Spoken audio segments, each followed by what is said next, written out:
Okay, good afternoon. Welcome to Project Review Committee for March 15th, 2023. We're going to go ahead and start today's meeting at 1:38 p.m. I'm going to start with roll call from city staff. Again, myself, Oscar Cepeda, the Associate Planner with the City of Porterville Community Development Department. We're also joined by Jeff O'Neill, our City Planner. We're also joined by Rocio Mejia, our Assistant Planner. We're also joined by Javier Sanchez, the Engineering and Project Management. We're also joined by Clayton Dignam, our Fire Marshal for the Fire Department. I believe that is all from city staff.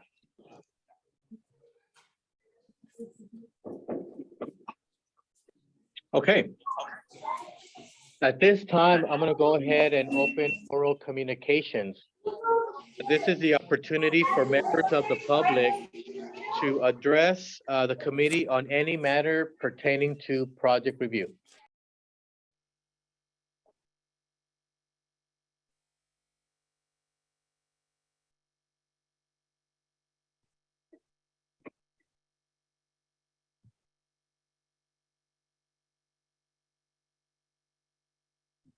Okay, hearing none, I'm going to go ahead and close oral communications. So for today's agenda, we have two items. Starting with the first item, which is Project Review Committee number 2023-010 for Reach Air Medical Services, in which the applicant is proposing the establishment of a medical emergency response team out at the Porterville Municipal Airport. The subject site is located at 1893 South Newcomb Street. The property is currently zoned PS, which is public and semi-public. Let me go ahead and share my screen here so I could share the site plan.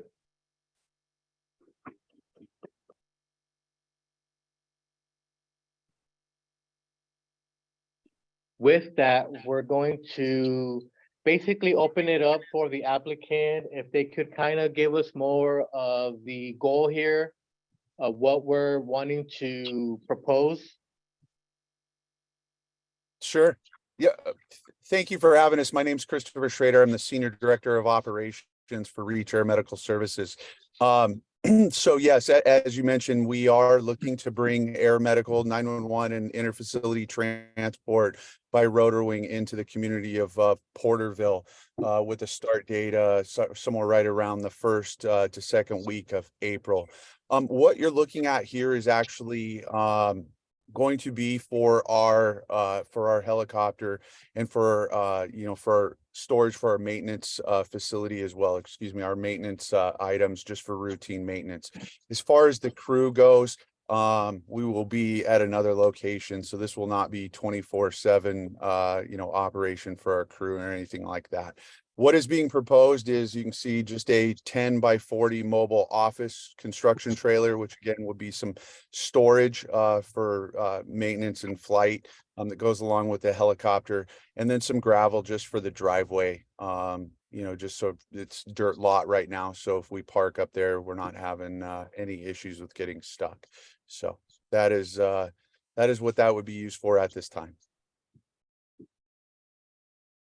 Thank you, Christopher. With that, we're going to go ahead and start with planning. Jeff, if you could go over just some preliminary comments from planning related to the proposal. Sure. So our understanding is that you've got an ultimate operation that you want to open and maintain, and you're trying to do something interim in the short term to kind of get things underway with the intent of, more improvement to the site and that sort of thing at a later time. That's correct. This, our intention, we never want to come into a community kind of on a temporary basis, right? So our intention is to be within the city of Porterville for a very long time.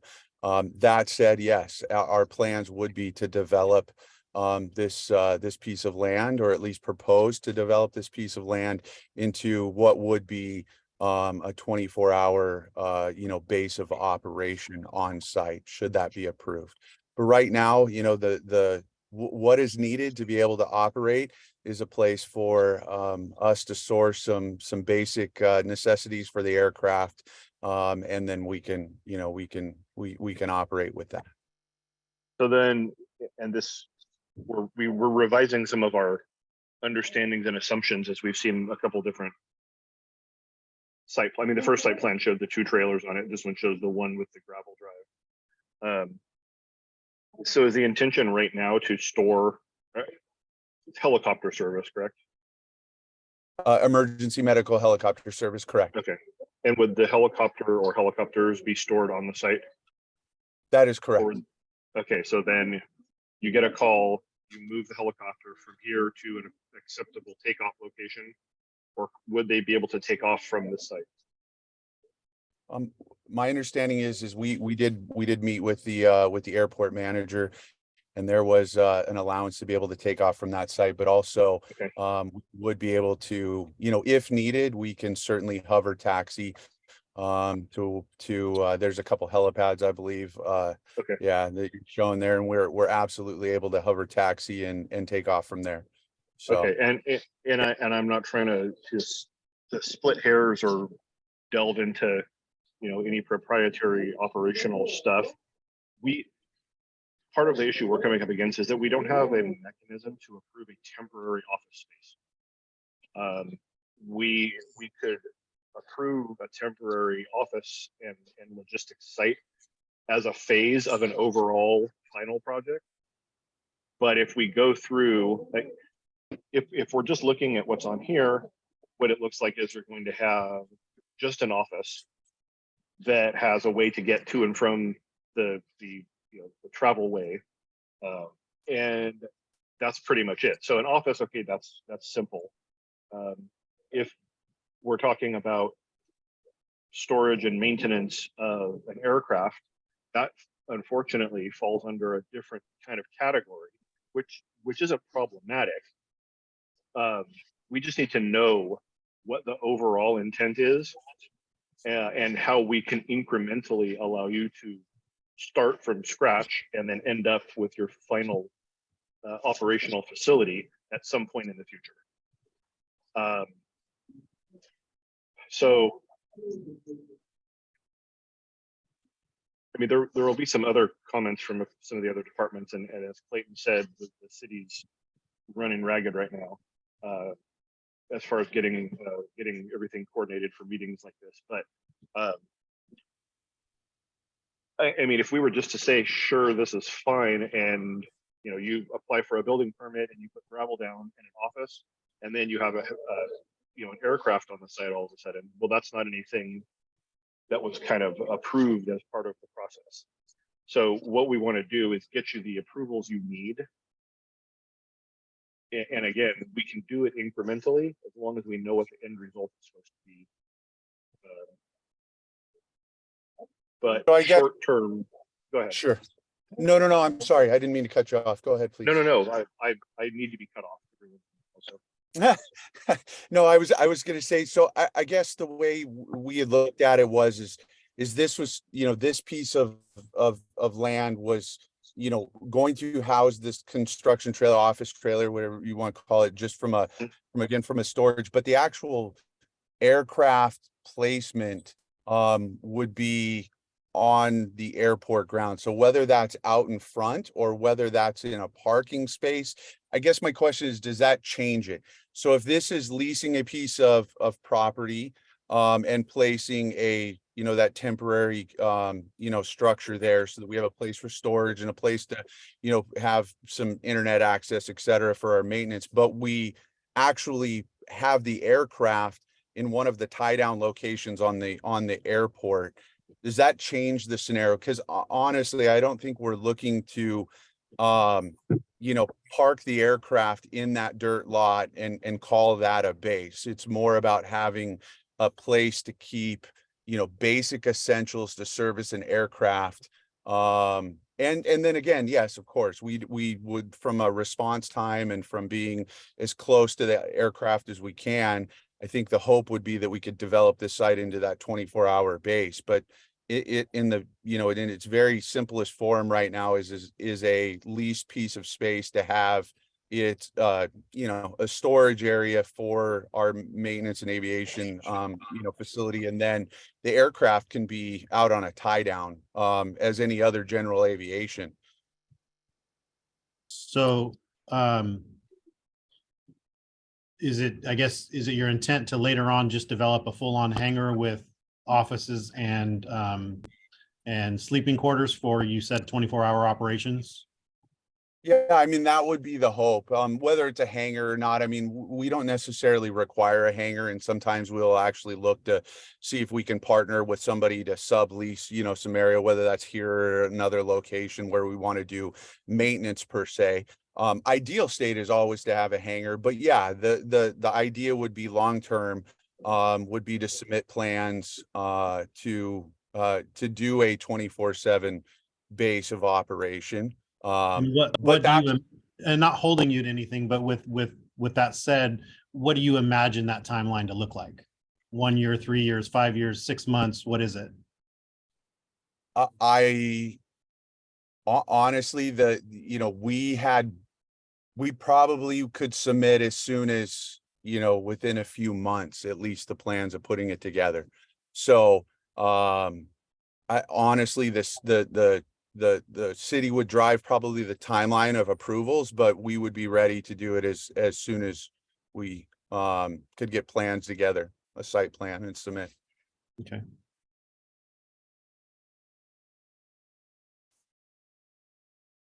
Thank you. And go, yeah, and to latch on to what Clayton said there, we're not trying to get information to bind you to something. Sure. We want what's gonna, you know, what ultimately ends up happening is somebody says, oh, well, there's a helicopter out there, or there's this new use at the airport, what's that about? And we tell them, and they said, well, how did you go about approving it? So what we're trying to do is get, to be cliche, get the ducks in a row to say, this is what they would like to do ultimately. This is the initial step in getting them to that, and this is the process, bureaucratic or otherwise. This is the process that we follow to get them from A to B to C. Mhm. So I think, I mean, Javier, is there? I'm trying to see if there's anything that none of us wants to be none of these departments want to be this individual hold up to your project. Obviously there's a process, but if we have something like, oh, well, this is going to take too long because, you know, the development code is cumbersome. Well, that's, you know, that's a regulatory thing that we have to deal with one way or another. If there's a health and safety thing, like public improvement types that would have to be done before you can start operating, that's a different thing, where it's kind of like, okay, well, there's this fundamental, you know, improvement issue that has to be addressed. So is there anything you have, Javier? I said all that, but I really do want to blame everything on Javier. Yeah, no, in this case, engineering reviewed the site and we wouldn't have comments. You know, this is area of town, one that's unique in that it's really just curb gutter. There are no sidewalks. Since it's an industrial zone, the street lights are in along this drive. So yeah, in this case, on the public improvement side, there wouldn't be any required. I have a quick question. Is it your intent, is that Wildcat Way that's there to the east? Would it be your intent to have an access point to that roadway through a gate? So they wouldn't have to come through the full airport to get around to there? Yeah, my understanding is that there is an access point on Wildcat Way there, but and as far as intentions go, to be honest, it's whatever this team, as well as the airport and airport management team, would like to see from you know, from a convenience and safety perspective. So, you know, we are amenable to whatever entrance makes the most sense. Okay. As we're responding in any way, you know, whether we go to one gate or the other, again, it's I would look to this team to tell us what you would expect, and we will follow that. Okay, so one of the things that the building folks brought up in a previous internal discussion related to restrooms. And I didn't see in the trailer floor plan that those have integrated restrooms. That's correct. Yeah, Jeremy Galindo, are you able to speak to any of that? Yes, I am, Chris. So yeah, there is not a restroom proposed in that. Just as Chris had mentioned, it was initially just identified as just storage use, as the crews are going to be off-site there. So there was no plan for restrooms, as it's not going to be occupied on a consistent basis. Okay. We can relay that. I think if this is okay with you, Chris, and your team, without you, we don't want, again, to not bind you to anything or make you feel like you're painted into a corner with this. If you can give us an ultimate planned operational statement, you don't even have to call it that. You can just put a memo together and send it to Oscar. And then we can say, okay, given this set of, we'll call them ideas for what you want to do, this is how we will get you from here to there without the what I call the worst case right now would be, we need a full site plan from you with your ultimate design. That has to go through the regular process, all the internal review and all that stuff, which means you can't do anything for some months down the road. And we don't want that when you're looking to get started immediately. So if we can parse out the portions of what you want to do ultimately and come to some mechanism that we can use that says, yeah, given this whole set of ideas, this portion of it, you can do right now with this letter of approval kind of a thing. I would like us to get there. That's more than fair. I'm happy to put that together and get that over to Oscar. Not a problem. Okay. And I really do appreciate this team, trying to work with us for sure. I mean, I told Oscar I called him on at 4:30 in the afternoon a couple of weeks ago just to kind of understand the process a little bit more, and it was so generous with the time of spending almost an hour on the phone. So thank you very much for being willing to work with us, and we look forward to the long game of being there for a long time. So thank you. Okay. Yeah. So go ahead. Sorry. No, go ahead. Oh, I was going to say, so normally the process would be all of the departments are here. We all tell you what our preconceived requirements for your project. And then Oscar composes that into a letter and sends it out to you. Given what we were just talking about, we'll hold off on that. And if you can provide Oscar that memorandum, then we will do what I just said. Sure. I have one, and I'm not sure if this is the right forum for this question, but I have one question. If you guys do have a second. Yeah. Mm-hmm. So regarding, should there need to be additional work and the time frame, grows with regards to the tie downs that are there, general aviation, is the process for that in landing a helicopter at the airport and paying a fee to stay there for, overnight or whatever, without, actually leasing a piece of property and having storage. Is that something that goes through the airport and through the airport management, or is that something that still goes through the city as a lease? Yeah. So for your daily use, or if you were going to do like, just your standard daily operation landing and takeoff fees and stuff, that'll go through the airport. If you're going to be operating a business, you'll still need to have a business license and a physical location Sure. to be able to tie that to. That's something that would come through City Hall. Sure. And then through this group, we can help you with the development of your project. Just sure. One of the things I wanted to mention, and just as a kicker for me, is is the big ticket item for me is as soon as you go to a 24-hour operation and you have any kind of bedding or couches or anything where staff is going to sleep, that triggers fire sprinklers, and understand that.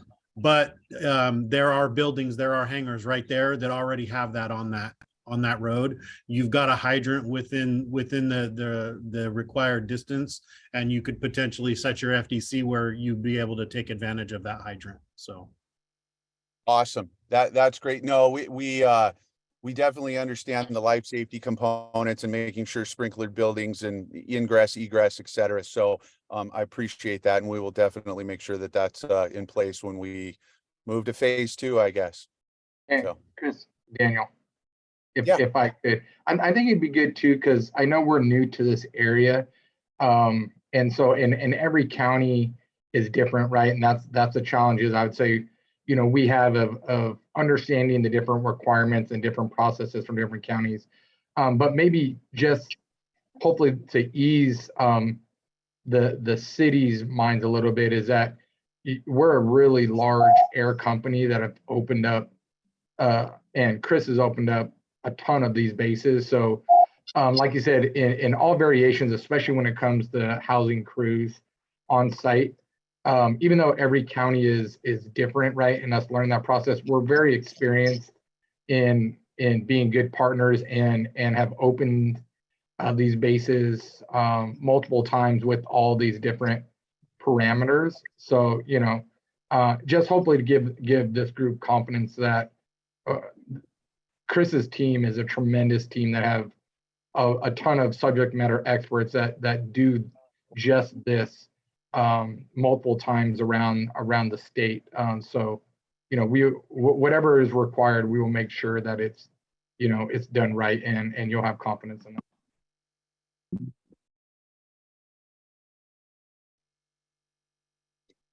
Thank you, Daniel.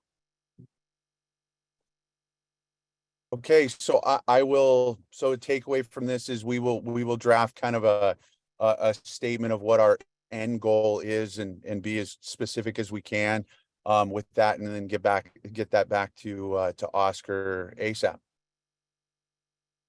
Yes, correct. And of course, I'll distribute that to the departments. The departments will provide me comments related to that memo, and then we'll provide those comments in a letter to you in about a 2 weeks time frame from when we get that information. And then after that, then we'll continue moving forward, hopefully getting you to the end game here and getting it established and continue growing and developing this area. And Awesome. given your time concerns, Chris, we'll try and get that done as efficiently as we can. That's right. I And- appreciate it. Sure. And on the note, it would be helpful. Obviously, we've seen the site plan of what it is you want to do right now, and you've talked a little bit about it.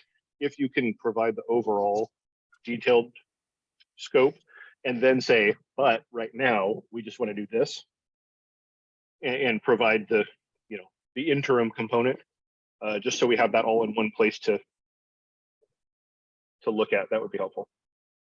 Understood. And just for my last thing, from my understanding, I'm going to make an assumption. I hope you can tell me whether I'm right or wrong, that operating in this interim manner for any period of length is less than ideal, correct? So the sooner we could move to our final phase, or to a permanent phase, would be better for this location. Is that correct?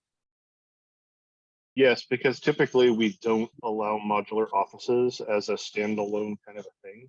So the shorter period of time that we can have that, the better. Not a problem. Okay. Well, again, thank you all. It's a pleasure meeting you. We look forward very much to being here. Danny, who's on the phone, grew up in Porterville. I'm from Los Banos. I grew up in Los Banos, and actually one of our assistant chief pilots grew up in Porterville. I believe Danny's two of his sons are one's a sheriff and in the county, and one's in the city. So we're looking forward to being a part of this community as an emergency helicopter. So thank you so much. thank you. Thank you. Thank you. Thank you, gentlemen.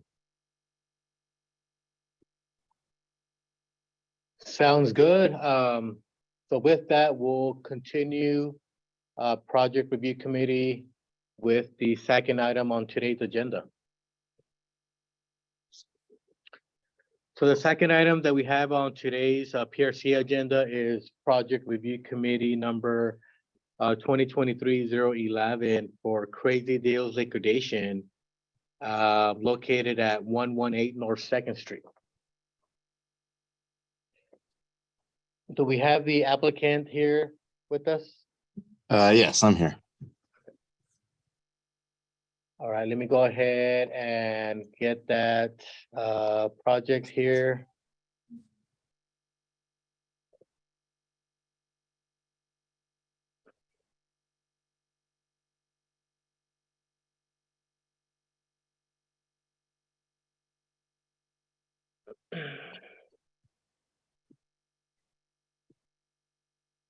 Oops.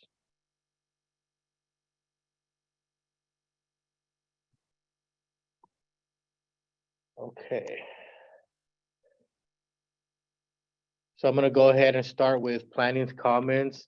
What's being proposed would be classified under retail sales, which is a permitted use within the downtown retail south of downtown retail north of Olive Zone District. The comments from planning are gonna be pretty basic related to, for example, the exterior of the building. Any changes to the exterior would have to comply with our downtown design guidelines as far as materials and colors. Any signage proposed for the use, make sure we comply with our downtown retail north allowable, which may allow you up to 2 square feet of signage per linear foot of building frontage. In the downtown retail north of Olive Zone District, you're allowed the signs, the wall mounted side would have to be individual letters, like channel letters, what they call, for them to have either internally illuminated letters, or you can also do external light fixtures to shine light on those signs. As far as the parking lot here, we do have in our development ordinance that the parking lots, including landscaped areas, driveways, and loading areas, shall be maintained free of debris, refuse, other accumulated matter, and shall be kept in good repair at all times. Also, make sure that whenever we outline those parking stalls, again, make sure that they comply with our minimum size standards. Okay. This area, it is in our downtown. As far as required parking, the use would require a minimum of 12 parking stalls, which I believe you're able to achieve that within this area. We are correct. But other than that, that's gonna be all of our comments from planning. Next, Okay. I'll move along with our fire department, with Clayton. I just happened to be with the water department earlier out on the Westwood Bridge. They mentioned that a backflow prevention device would be needed on the water service for the facility. That'll be in their notes, but I just thought I'd mention it. As far as the fire department is concerned, the project shall comply with the latest applicable codes. This is going to be considered a Group M or mercantile occupancy, which would require fire sprinklers if there will be the display and sale of upholstered furniture or mattresses and the structure exceeds 5,000 square feet. So if you don't intend to bring in upholstered furniture or mattresses, the sprinkler component does not comply. You can go up to 12,000 square feet. But if at any time during any type of inspection, we found that, you know, there was upholstered furniture or mattresses, the potential is that you would have to sprinkler the building. We will need Knox access, which is basically a Knox box on the building, which you can get at knoxbox.com. The website will be included here. Okay. And then fire extinguishers placed to comply with the currently adopted edition of the California Fire Code. And the address number shall be posted on the building, shall be visible from the street, and the installed number shall contrast with their background. So relatively basic stuff. The big caveat is that if at some point you decide to bring in upholstered furniture or mattresses, that's a game changer when it comes to fire sprinklers. Got it. Okay. Thank you, sir. Thank you, Clayton. Next with Javier Sanchez. Just for engineering, is it a proposal to just move in? There won't really be any permitted work taking place? Correct. We did plan or do plan on installing mobile walls essentially that we can move around for inventory control. We're not touching foundation. We're not touching any plumbing. We're not touching electrical. It's just a move-in proposition with mobile furniture essentially that we can move around. Okay. Yeah, and the reason I ask is for engineering, we evaluate public improvement requirements once a permit's received with evaluation of approximately 27,000 or over. So that'll just be a note if in the model there's anything if there's anything of a substantial remodel in the future, we would look at public improvements at that time. Fair enough. Sounds good. And just to get an idea, here on Garden, which some public improvements were done, just to look at, for example, some items that may include trash receptacles, furniture, and possibly trees. Just to give you an idea of what could be a part of public improvements. Fair enough. Also, lights.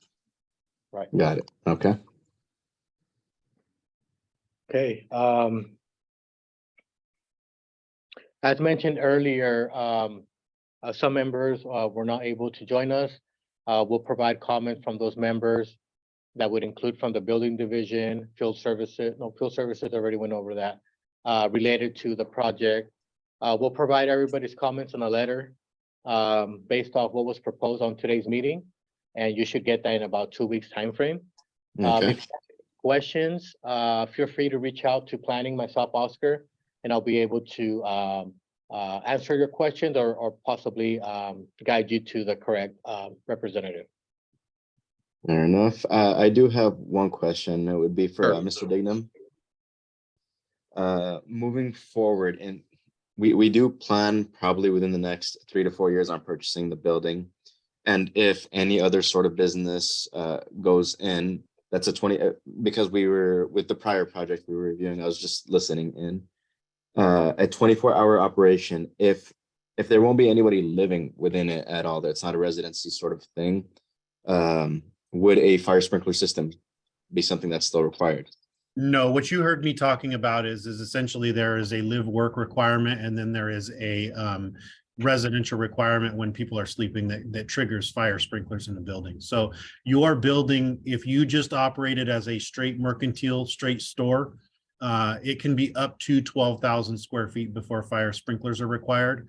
Again, the only real caveat for you would be 1, if you did the upholstered furniture or mattresses, or 2, if you were, for example, to remodel a portion of the store and we found a bed or a couch or something that allowed people to sleep in the building, or we caught people sleeping in the building, then it would be the trigger, because you can't have people sleeping in a building that's not protected.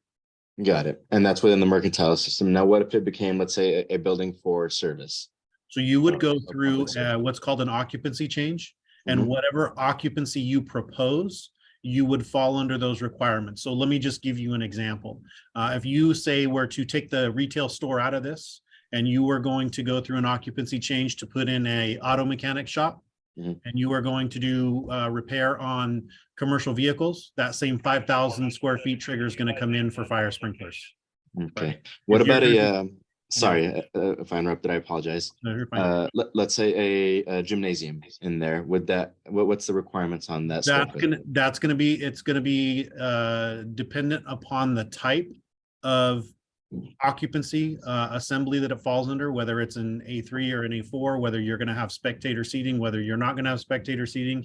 You know, a lot of people are like, oh no, we're just going to do classes, but then they bring the parents in and they set up chairs and they have their own little performances. And so it depends on the proposal, and it's going to depend on the actual use proposed, which at that time you would come through this same process. You would provide us with the information and the use, and then we would evaluate that based on the code. Got it. And is there, or if within the attachment, or if you can just guide me to it where I could find all those codes and read up on it, just for my own sake? So there's going to be considerable number of codes. You've got the California Building Code, the California Fire Code. There's significant amount of codes, and also how to navigate them. It's not as simple as just opening the book. It jumps you around a lot if you don't know how to navigate it, and it sometimes will send people down kind of the wrong path. Now, if you have some ideas and you want to write those ideas down and you want to kind of reach out to me, you're welcome to at any point come down and say, you know, myself and James can make ourselves available to kind of review your idea and just kind of give you some rough, hey, yeah, this is what it would be classified as. Here's what section of the code would apply. I appreciate that. Thank you very much. Okay.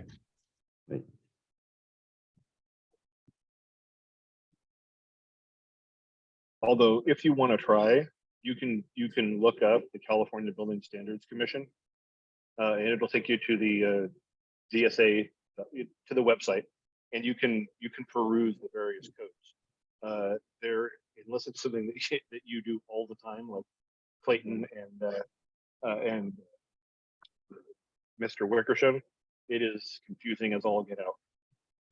Not only is it confusing, it's extremely boring. It will put you to sleep faster than most novels. Sorry, go ahead, Mr. Neal. No, go ahead. You're fine. I was gonna say, I'm an accountant by trade, so boring is all I do for the most part. Fantastic. And you understand when I tell you, you're welcome to it, but yeah, it's easier to put your ideas down. Come talk to us. We'll point you in the right direction. Fair enough. Fair enough. The last thing I was going to say, because I mentioned Wickersham, one thing that he brought up at our last discussion was that depending on what that 11-foot sliding door is, the building would need another man door, a second point of ingress and egress. Yes, you're not going to be able to use a roll-up door as an exit. Yeah. Okay, I see. So, I see. Okay. Yeah. Okay, I understand. So we do need to have essentially 2 points of ingress and egress. What you may have to do is you may have to pull a building permit and install basically a man door. Once James gets back and he's available, he can clarify that for you. And he may have more stuff. That's just something that I remembered him specifically. Yes, we did have a discussion about that. For ingress and then and I'm assuming this might be an option where the outside door is bottom left corner of it facing the street. If that becomes once we pull a building permit, if that becomes a 2-door system, does that account for that? Or would it have to be a second point of ingress and egress aside from? Yeah, so you'll have the main entrance and then you will have a secondary exit that has to exit to at least the public way or give people access to the public way where the exit is. The other caveat is that it is required to be at least half the diagonal distance from the first door. So basically you take that rectangle building and whatever that diagonal measurement is, the doors have to be at least half that distance apart from each other. Okay, that sliding door that you see, it's manned operation. Would that be okay? You can't, a sliding door or a roll-up door cannot be used as an exit door. Got it. It has to be. It has to be a built-in door that functions as an exit. Okay. Okay, I understand. Yeah. We'll make sure that we have that on there. Now, you may utilize that space, frame it in and put a door in. Okay. Right? Because it's already an opening. But again, let's wait till James is available and discuss those options with you. Fair enough. Sounds good. I do have one comment related to the gymnasium, right? Gymnasiums in the zone district requires a conditional use permit.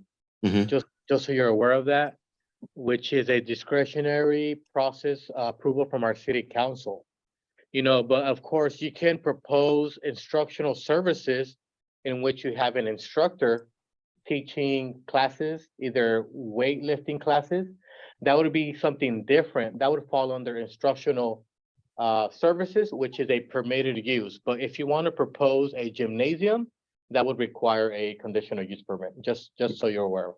So if it's, let's say, strictly a weightlifting area, it would be a conditional use, not if it's instruction. Correct. Understood. A lot of times, some of these businesses, you know, they'll be creative. They'll have instructors teaching classes, and that would change the I guess the use, right? Got it. Okay. Just okay.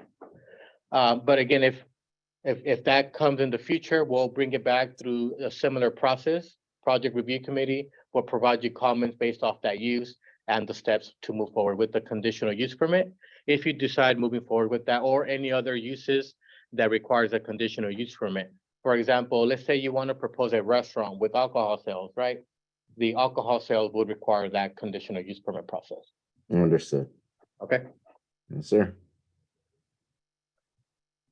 All right, sounds good. Any other comments from staff for the applicant? All right, hearing, or unless the applicant has any questions for us? Any other No, questions? I think we'll just wait on the notes to come through so we can make sure we have everything up to code. And we'll Sounds proceed good. from And as stated previously, you should get this letter in about 2 weeks time frame. I'll gather every department's comments in a letter. We'll mail it out and also send you an email with that attachment. there. Much appreciated. Thank you very much. All right, thank you. And thank you for the application. Absolutely. You all have a good day. Thank you. Thank you. Bye. With that, we're gonna go ahead and end today's project review committee meeting at 2:19 p.m. Thank you, everybody.